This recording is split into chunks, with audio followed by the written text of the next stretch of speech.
Hey everybody, welcome to Ask Ron. Today I wanted to get into a subject that came up when I was talking to Kevin Leveroni for his show the other day. Someone had asked Kevin about how he plans to adjust his training as he ages. Kevin's 53 or 54 now. Kevin didn't have a lot to say about the subject, but I sure do because I've had to make a lot of adjustments. Now I know this video is probably not going to appeal to a lot of you younger guys because I was young once, and when I was late teens into my all the way through my 20s, even into well into my 30s, probably about mid 30s. Even though I'd had injuries and stuff, it never really occurred to me that I would have to make any real major adjustments to my training as the years went by. I just figured I'd still be able to do all the same exercises that I always did and love to do, and I would still be using the same kind of weights on them or close to it. I assumed as I got really old, whatever that would mean, I would get a little weaker, probably. You don't see any 80, 90-year-old men lifting what they were lifting when they were 20 or 30. We're all human beings and we do age. It's a hard reality to accept, but we're just organisms. We're all going to age. We're all going to die eventually. I know it's crazy, but it's true, I swear. So adjustments, I don't think anybody plans on making adjustments. I don't know anybody that says, okay, when I turn 40, I'm going to stop squatting and I'm going to only do leg presses, or I'm going to take my reps up from 10 to 20. I don't think anyone has it all mapped out. And you can't, because you have to adjust on the fly as the years go by. As situations change, things come up, mainly injuries, a lot of wear and tear on the joints. Your body is going to tell you what you can and can't do. That being said, you'll be stubborn and you'll still try to do things that you shouldn't be doing until your body forces you to stop, until you've had enough injuries. Sometimes you've had the same injury over and over again. Maybe your lower back.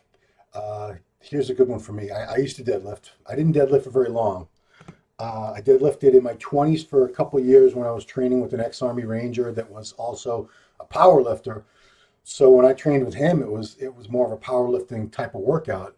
And then I would go off and do my own bodybuilding exercises after we had squatted, deadlifted, whatever. But I ended up hurting my lower back.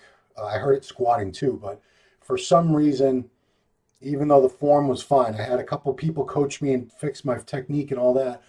Because of my body structure, something, I can't say exactly why, I would always get hurt anytime I went up to 405 or above, it's not a lot of weight for a guy who's well over 200 pounds and has been training for at least a few years, which I had been.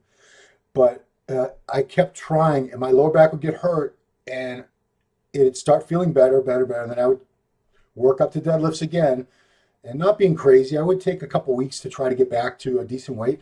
Always hurt my back, and after I did that, I don't know how many times, 5, 6, 7, 8 times, I finally said, "No more deadlifts, Ron. These aren't for you. You're always going to get hurt. You're going to get hurt. I mean, you could do them light for high reps, but what's the point? There are a lot of other ways to train your back," which I did, and I was able to continue building my back without deadlifts. I did a lot of rack deadlifts for a few years after that too, until eventually those became something I couldn't do either. But that's what I'm getting at, is eventually some exercises you're doing now, if you're a younger guy, if you're in your teens, especially when you're a teenager, you can do anything. Your body's made out of rubber. If you get hurt, which is, your body's very, very resilient to injury at that age. But if you get hurt, you will heal very fast. As you get older, as you age, the healing process takes longer and longer. So say you hurt your back when you're 21 years old, you might be fine a week later back under the squat rack, under the squat bar. If you do it at 40 years old, 50 years old, it might never really heal fully again, or it might take 6 months to a year before your lower back is feeling good again. So that's when you decide it's a benefit to risk ratio. What is the benefit to risk ratio of this exercise for me, of going heavy on this exercise for me? And as years go by and injuries accumulate, and you also have a lot of wear and tear on your joints, the joints take a beating through bodybuilding style training, especially if you're training heavy, which most of us do while we can. Shoulder joints take a horrible beating because everything involves the shoulders, just about everything. Lower back takes a beating. We use that a lot. The knees, the wrists, the elbows, all the joints, really, the hips, everything is part of the chain. And once you have a weak link in that chain, it affects a lot of things. Like my most consistent history of injuries is in the lower back. I've hurt my lower back, I'm sure, hundreds of times since the very first time. And I remember the first time. I was 18 years old. I just turned 18. I was at an on-campus gym at University of California, Santa Barbara. I was doing overhead shoulder presses I joined the Nautilus room, but they also had a big double wide trailer full of free weights. It was packed because that was free for all the students. It was just jam packed, crazy. There were no benches, or at least there were none available with a seat back. So I was doing barbell presses, just sitting on a bench with no back support, leaning back like crazy, and pop, my lower back went. That was the first time of many, many. I'm sure hundreds of times, major and minor injuries to my lower back. And when you have a lower back injury, you have to adjust your training in many ways. There's a lot of things you can't do. You can't deadlift with an injured lower back. You can't squat with an injured lower back. If you're doing overhead presses, you better have very stable back support and keep it flat, keep your back flat to the seat, or else you arch your back while it's injured, and it's going to get injured worse. What adjustments can you look forward to regardless of injuries? You're probably going to want to always, as you get older, and I'm talking 35, 40, once you get into that age range, you can never ever just walk into a gym and start lifting heavy weights. A lot of us used to do that. I remember being late teens, early 20s, walking into the gym on a leg day, going over the squat rack. I'd put 2 plates on, do like 6, 8 reps. That was my warm up. And then I'd go to 315, 405. I would try 495 because I wanted to get right to the heavy weights. I didn't want to waste a lot of time and energy. That was my main thing, is I didn't want to waste energy because then I felt it would take away from the actual set. And it's been proven in many, many studies that warming up actually makes you stronger. You need to warm up the body. You can't just do a maximum effort with, out of nowhere.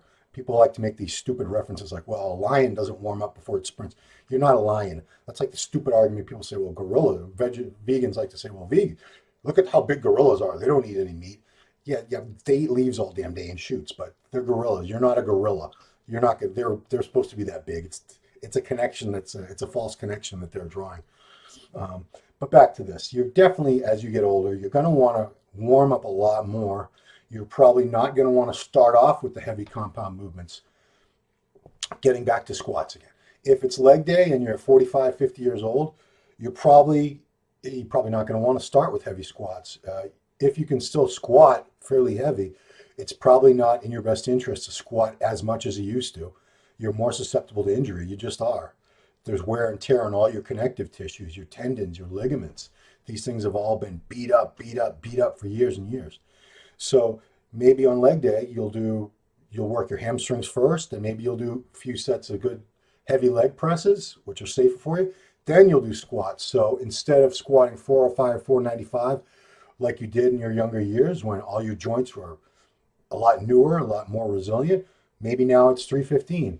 But you can make 315 feel like 405 or 495 if you do it later in the workout, if you use really good form, slow down the reps, really put the mind in the muscle. As you get older, you're going to have to figure out ways to train around all these injuries and pains and aches that you are going to accumulate. Even if you never have any major injuries, I guarantee you're going to have some sort of joint pain by the time you're in your 40s, if you've been training since you were a teenager or early 20s. There's just no way around it. So you'll have to figure out which exercises you can do pain-free, which ones you need to warm up and work on the warm-ups a lot more, which ones you can't go as heavy on. It's going to be individual for everybody. Everyone likes to point out the exceptions to the rules. Yes, there are 50, maybe even 60-year-old men who are still bench pressing, squatting, deadlifting, crazy weights. And everyone always brings up the power lifts, even if they call themselves a bodybuilder. There are guys who still throw a lot of heavy weights around. Some of them are just very lucky that they've never been injured and they can still do that. Others probably did warm up a lot more, stretched. They were more cautious, more conscious of taking care of their joints and everything, their connective tissues. Because, most of us in our teens, 20s, even into our 30s, I didn't really think about that. I was thinking, there's no end to this. I'm always going to be able to train as heavy as I want. I'll be able to do these exercises. And the reality for a lot of us most of us, there are going to be things you can't do. Right now, I cannot press free weights overhead. I'm pretty sure I have a torn rotator. Eventually, I'll go and get an MRI and find out. I've already had surgery on that shoulder once. There's no cartilage left in there. It's been bone on bone for a long time. but there's other issues. I'm pretty sure the rotator cuff is torn. So even with machines, I can only use certain machines where I find an angle that doesn't hurt. Behind the neck, there's just no way. Even with a machine, there's no way I could do those. So the adjustments you're going to make are going to be based on you as the individual, how well you've taken care of your body, just luck of the draw too. Some of you are going to be a lot more injury free. You're gonna have less injuries to deal with, a lot less aches and pains than other people. And basically, it's going to come down to you'll as you get older, you'll do what you can safely as long as you can. And when it's no longer possible to do that safely, you'll do something else. Either you'll find other exercises to train the muscle, or you'll go a lot lighter. You'll do that exercise later in the workout when your strength has gone down. Me personally, I love training so much. It does bother me that I can't do certain exercises. I see guys squatting heavy all the time, and I'm thinking, I miss that. And I'm sure they look at me squatting my 225 or 315 on a good day for a lot of reps, but they're thinking, that guy with the big legs is pretty weak. And, I'm not going to go up to all of them and show them pictures. Look, I used to squat 600-700 pounds. Look, I was stronger than you. What's the point? But I'm not one of those guys who will quit training just because he can't do what he used to do. I did enjoy being strong, but for me, I was more about the physique. I wanted to look big and strong more so than actually being strong. That being said, I was pretty strong in some exercises I was very strong in. Overhead presses, I was pretty damn strong. Dumbbell presses for chest, I used to go up to 150s. It doesn't matter. I was very strong on some lifts. Some of them I'm still strong on, and some of them not at all. Some of them I can't even do anymore. But I love training so much, and I love the challenge of building the physique, or even at this point, it's more maintaining the physique. I'm going to be 50 years old this year. Realistically, unless I start pushing a lot of new drugs I've never done before and don't care about my gut growing, I'm not going to be putting on significant amounts of muscle mass. I've been training since I was 14 years old. It's a long time. It's over 35 years at this point. It's a long time. It's a lot of years. So I'm not overly concerned that I'm not going to put on another 10, 20, 30 pounds of muscle. A lot of you watching this, you're younger guys, you will. I started training at 95 pounds. The max I ever weighed was 245. So that's 95 to 245 is a huge increase in body weight. So I can't complain about that. I was able to make some very good progress, even though, relative to other people who are, 300 pounds, 320 pounds, 245 is nothing spectacular, but it's all relative. If you started out training as a small person and you were able to get yourself to become a fairly large person, that's a win. Whether or not it's big compared to Big Ramy or something. Yeah, oh well. That's a whole other story. So that's been this edition of Ask Ron. I just want to talk about how you can expect to change your training and make adjustments as you get older. And to sum it up, be smart, listen to your body. If you can avoid getting injured in the first place by, looking for little aches, little weird pains while you're doing things, don't ignore them. If you feel like an injury is about to come on, it is about to come on. Don't push it. Don't be an idiot and go, I'm not push past, I'm not train past the pain.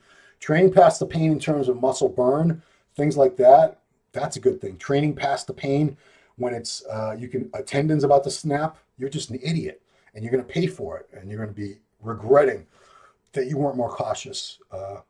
But like I said, there are guys who quit training. They quit. I talk to guys all the time who say, yeah, I used to train pretty hard. I was pretty big, but I hurt my knee, or I hurt my shoulder. I couldn't bench press anymore. I couldn't squat anymore. I usually don't call them out on it, because whatever. They didn't love training that much. They didn't love the physique aspect of it. I'm not losing my muscles. I'm not going to. I will always find a way to keep as much muscle size as I can, even if it means I have to use machines or cables or do more reps or slow down the reps. Whatever I need to do to keep training hard and keep stimulating the muscle, I'm going to do that. Not everyone's going to do that.